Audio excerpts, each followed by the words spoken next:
Victoria con firma propia en Montalbán.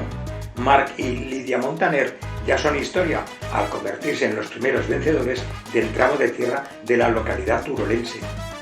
La tierra habló en Montalbán y dejó los primeros nombres grabados para siempre.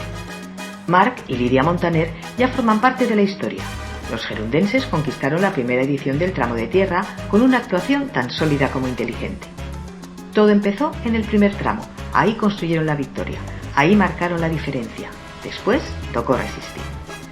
David Oyarzún y Ana Arrarás les apretaron hasta el final, volaron en los dos últimos tramos y llevaron la lucha al límite, pero el cronómetro no cedió. Solo 3,4 segundos separaron la victoria de quedarse a las puertas. El podio lo completaron Juan Manuel Agoiz y Nerea Clavero, que mantuvieron el tipo en casa en una prueba exigente y cambiante de las que no permiten errores. Y mientras unos peleaban por la general, otros escribían su propia batalla. En la categoría de side by side, José María y Leo San José fueron simplemente inalcanzables. Más rápidos que nadie, más rápidos que todos.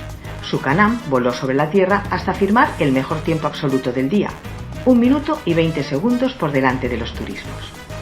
Montalbán reunió a 15 equipos y no todos lograron ver la meta. La tierra, como siempre, eligió a los suyos. Primera prueba, primeros nombres y un mensaje claro. Aquí, cada segundo cuenta.